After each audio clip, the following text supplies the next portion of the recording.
Today we are talking about why your book covers suck. Maybe it's not you. Maybe you, the readership and the listenership of The Business of Art, have a much more disproportionately awesome set of book covers than the average. But when I go around shows or when I go into shops, when I go into bookstores, oh my God, I am beset with average to below average book covers. And I want to make sure that if you're one of those people, and you don't have to tell me if you are or not, you can make an awesome book cover because it's really not that hard. It is absolutely not that hard to make a great book cover. All it takes is a little pre-planning. So I'm going to show you today on this show how to make a great book cover. Now, I did cover this on my blog a while ago when I went through how I made the Gherkin Boy cover and pretty much the exact same setup, which is how to make an awesome book cover. If you want to go over to wannabepress.com/WP blog and check it out there. But if you like me burrowing into your ear hole, here are my 3 tips, or the 3 things you need to think about when you're making a book cover. All right, so first tip,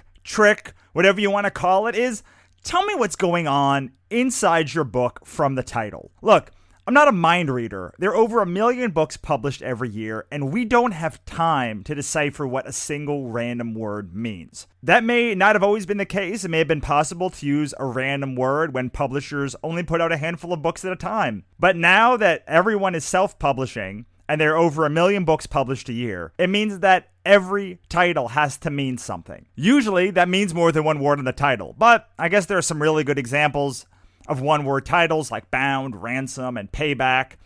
But I can almost guarantee that every single word title that is good to use has been used already. That's not really the crux of what we're talking about, though. You need your title to speak to what's inside of your book. Unless, of course, you have a huge marketing budget. If you have a huge marketing budget, you can skirt this issue. I mean, look at Firefly. That has a cult following, even though the name doesn't tell me anything about what the show is about. Maybe that's why they didn't get a second season. I don't know. But they had Fox behind them and a massive budget for marketing. You don't have that. So your title needs to speak to what is inside of the book. Some of you may be saying, what about Star Trek or Star Wars or any of the stars? And here's the thing, if you have an existing brand, you don't need much else. You could put Star Trek on the front of every single book and it would sell a gajillion copies.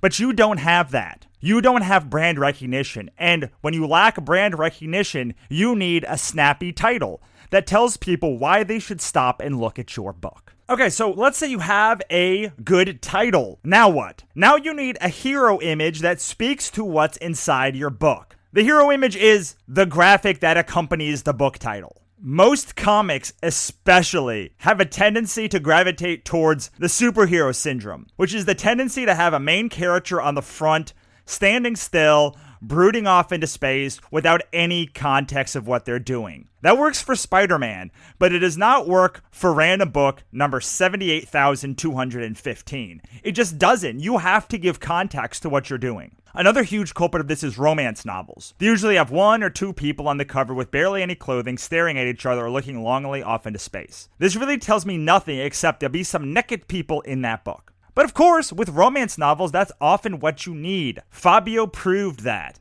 And so when novel writers who write romance fiction put naked people on the front of their books, that's what their audience wants. When you pick up a romance novel, you know it's a romance novel from the moment that you look at the cover. You probably know who the main character is. You know its tone. Cannot tell you how many romance novels get sold just on how hot the cover is alone. But that's my point. You have to have a hero image that speaks to the reader. Half naked people speaks to romance readers. For instance, Firefly's main image was of a ship silhouetted against the planet. I still remember it to this day. Now that's a cool image. Even if the title didn't make sense to me, I would want to learn more because I like futuristic space stuff. Again, they had a horrible title that made no sense to what was going on, but at least they had the hero image right. For you, you really have to have the title and the hero image work in tandem together. The third thing you need to do is figure out your audience and make your cover for them. Is your book a cozy mystery, a psychological thriller, an epic fantasy? Whatever it is, you should figure out specifically what kinds of books that audience likes, and then go about studying dozens of covers in that exact genre to figure out the kinds of covers that people want. It's not really hard to do competitive analysis anymore. All you need is a bag of Funyuns, computer, and 30 minutes. But your cover is intended to lure in your perfect reader. That's the beauty of a cover. You know that saying, don't judge a book by its cover, that's hogwash. You should be able to judge a book by its cover if you've done a good job. That way, your readers know what to expect when they open their book, and it will help attract the perfect reader to your book. And those are 3 really quick, simple tips to make a great cover. Have a great title, meld that with your hero image, and then figure out what kind of book you're making for what kind of audience, and then go and do the research to find out exactly what other books in that genre do. I'm going to give you one bonus tip. Don't go to a cover mill. Please don't go to a cover mill. These are sites that already have hundreds of pre-made templates on it.